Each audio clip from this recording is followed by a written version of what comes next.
The San Antonio Spurs are keen to pursue Los Angeles Lakers guard Austin Reaves in free agency in 2026, according to Clutch Point's Anthony Owen. Reaves, who reportedly turned down a 4-year, $89 million contract extension from the Lakers this offseason, will attract several suitors as a free agent next year.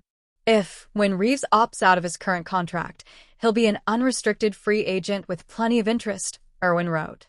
League sources say the San Antonio Spurs and other teams are keeping a close eye on Reaves' free agency. Owen added that the Lakers face the legitimate risk of losing Reaves for nothing, due to their reluctance to trade the fifth-year guard for anyone but a bona fide star. Doncic-Reaves backcourt pairing. The Lakers insider further noted that the franchise internally has concerns about Luka Doncic and Reaves' defensive challenges in the backcourt, which could lead to the latter being traded. However, the goal is to keep the pair together for the foreseeable future. The Lakers quickly cut any talks for Reaves short this summer and would only consider trading him unless he was part of the package for a bona fide star, he wrote. That won't stop teams from asking about him this season, and if for any reason those questions about Reaves and Luka Doncic linger, LA will have to take those requests more seriously. Still, the goal and hope internally for the Lakers is to see Doncic and Reaves be a viable pair moving forward. They've already rewarded Doncic with his contract extension and, if this season goes well, would look forward to doing the same for Reaves' next deal. Reaves could command $35 million salary. Once Reaves declines his $14.9 million player option for the 2026-27 season, he is expected to command $30 to $35 million per season as a free agent, reported Irwin. In all likelihood, Reaves will turn down his player option after this season and could command a contract in the ballpark of $30 to $35 million per year.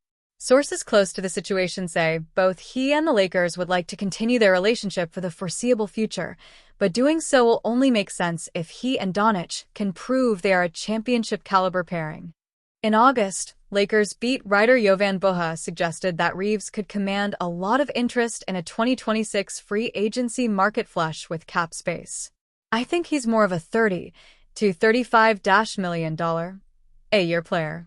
If you look at some of the guys in that range, guys like Emmanuel Quickley or Tyler Herro, I think Austin is easily in that class and actually better than a lot of the guys in that salary range.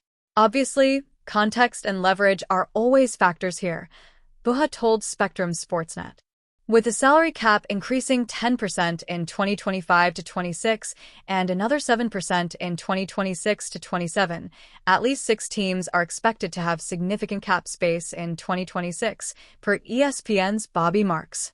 Starting next offseason, ESPN is projecting at least 10 teams: Brooklyn, Charlotte, Chicago, Detroit, LA Clippers, Los Angeles Lakers, Portland, Utah, and Washington, to have significant cap space, Marks reported on August 14th.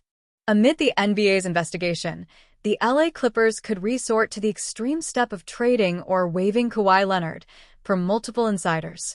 According to ESPN's Baxter Holmes, league executives expect the Clippers to let Leonard's contract expire at the end of the 2026-27 season, with no intention to bring him back to the fold.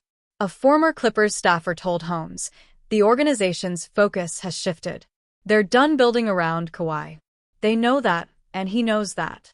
The report further highlighted the irregular demands made by Leonard and his uncle, Dennis Robertson, when the Clippers pursued the 2-time Finals MVP in 2019. Leonard's camp made unusual demands. Among the demands were that the Clippers acquire Paul George via trade from the Oklahoma City Thunder and grant part ownership of the team. Leonard's camp reportedly made similar demands to the Toronto Raptors and Los Angeles Lakers, the 2 other teams that pursued him as a free agent in 2019. Those requests included part ownership of the team, access to a private plane, a house, and guaranteed off-court endorsement money, one source with direct knowledge of the talks said. They were the same requests that, according to The Athletic, Robertson made of the Lakers and the Raptors. The Toronto Star reported on September 9th that Robertson also asked the Raptors for ownership stakes in outside companies and corporate sponsorship deals in which Leonard wouldn't have to do anything in return for the money. Robertson did not respond to requests for comment for either story. These verbal requests fell outside the boundaries of the league's collective bargaining agreement, and while the Clippers didn't say yes to them, they did say yes to others, according to a source with knowledge of the talks. Subsequently, the Clippers faced two separate lawsuits alleging tampering violations involving Kawhi Leonard, one of which remains ongoing. As part of the lawsuits, the Clippers have been fined at least twice by the NBA for violations of league rules. Clippers urged to move on. As the NBA continues to investigate Leonard and the Clippers for allegedly circumventing the salary cap, several Clippers staffers are so upset that they prefer to move on from the claw, per the Dallas Hoops Journal. "This has been a nightmare," a Clippers staffer said about the Leonard era. "He's an incredibly talented player when he's healthy, but as everyone knows, he's rarely healthy and his camp is just so difficult to deal with.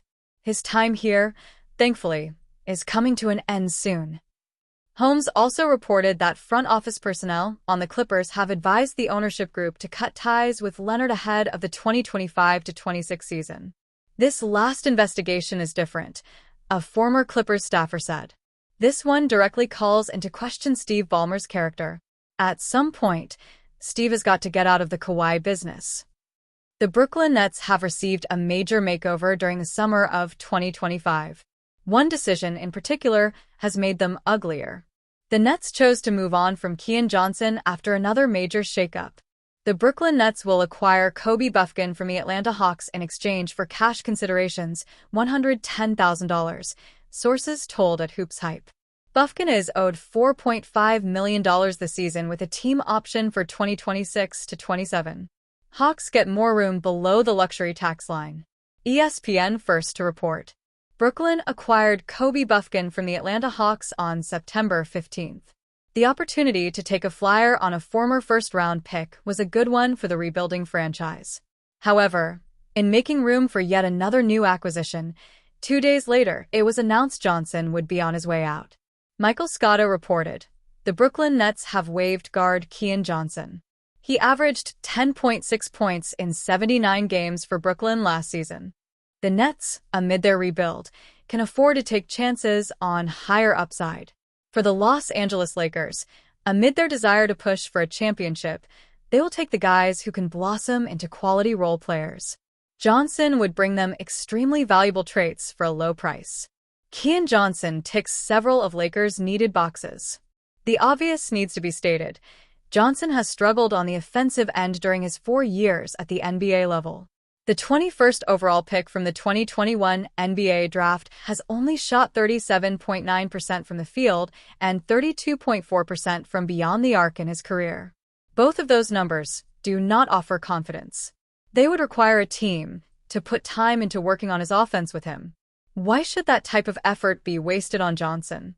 That would be the defensive upside that is offered. Keon Johnson with a couple nice defensive plays, including a block you'll want to see Trendon Watford's reaction to twitter.com/W7EVLPWNOD. No one is out here calling him Herb Jones or anyone of the sort.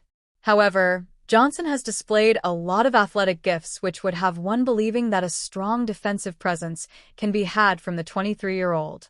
Johnson averaged 1.0 steal and 0 for blocks per game in 2024-25, holding a defensive rating of 115 per 100 possessions. None of those numbers immediately leap out as defensive savant. However, in his minutes for the Nets last season, what could be found was an active defender who did well pressuring guards up the floor and creating problems for them. Once more, his athleticism guides him well. Johnson would need a touch more discipline overall on defense, but there is plenty of reason to believe in the ability to mold him. The Lakers, who are low on depth and even lower on two-way wing play, could benefit here. Granted, two-way would come with the implication that J.J. Redick and his staff can quickly help address the offensive concerns. The signing would also require the often-discussed consolidation trade for the Lakers. Whether the Lakers staff believe it is worth investing the time into fixing the offense would likely be the swing factor here. Johnson brings plenty to love otherwise as a low-cost move.